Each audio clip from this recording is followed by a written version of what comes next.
When I worked in trading, I had plenty of meetings.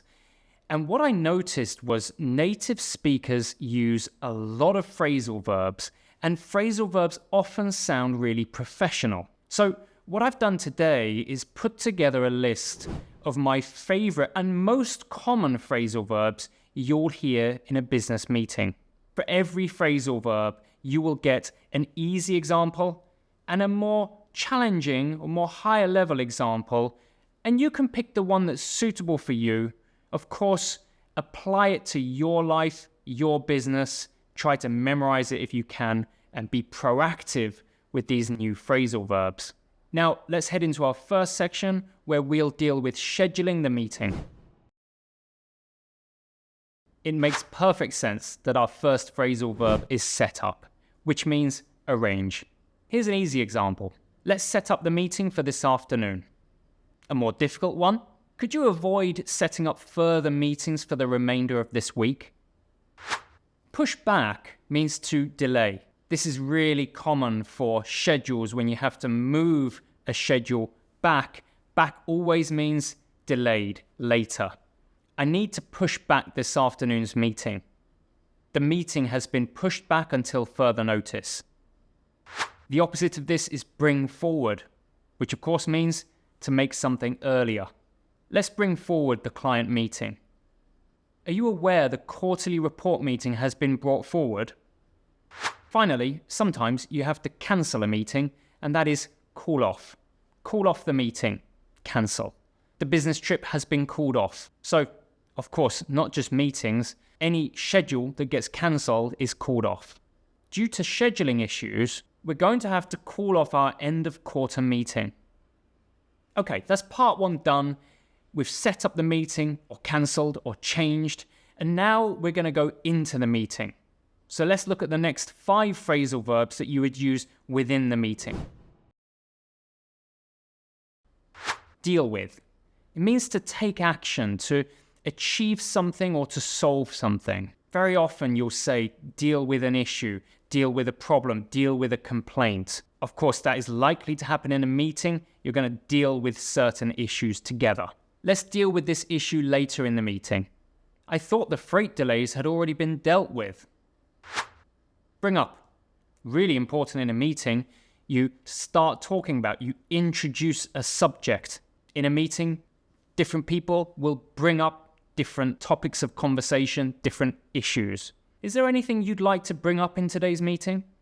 I've brought this up before, but I'd like to discuss the Smith account further. The next one is go over, and this means to examine or look at something in a careful or detailed way. It's not just meetings, we go over reports, we go over emails, but it's great in meetings when you're going to do it together with clients or staff. Shall we go over the sales report now? Has everyone gone over the meeting notes from last time? Catch up.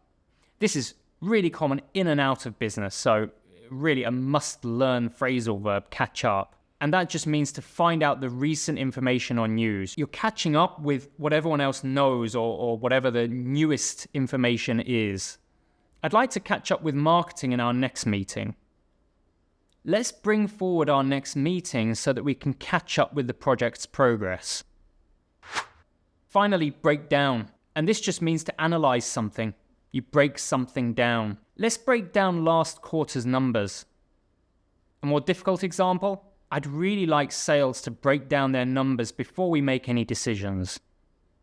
Okay, we're on to the last section of the video, which is concluding the meeting. So we have 3 more phrasal verbs to go. For more professional business English content like this, head over to BritPlus.net and you'll find all sorts of free material, textbooks, videos that will help you become a global leader. So, follow up. This means to find out more information about something or to take further action related to it. So normally you are following up on some information or following up with clients, with people. I'll follow up with potential clients after the meeting. It's essential we follow up on leads more promptly in the future. Promptly is a nice word there. That just means quickly. Next one is circle back, and that means to return to a previous topic of discussion. You circle back to something. And I've put this in the concluding section because you'll often circle back to something at the end of the meeting or suggest to circle back to something in a later meeting. We may need to circle back on this issue in a future meeting. Let's table this discussion for now and circle back on it in our next weekly review. Finally, and the perfect phrasal verb to finish is wrap up. Wrap up means to finish or conclude something. We wrap up presentations, wrap up meetings, wrap up get-togethers. I use it all the time. Let's aim to wrap up this meeting in the next 15 minutes. I'll wrap up the negotiation with the suppliers and finalize the agreement. Okay, that's the end of the list, and well done. If you got this far, let me know by giving me a thumbs up emoji in the comments. I'd love to know who made it to the end of this lesson. If you did, it's so beneficial. These 12 phrasal verbs will really help you sound more professional, as I said, in meetings and outside of meetings as well.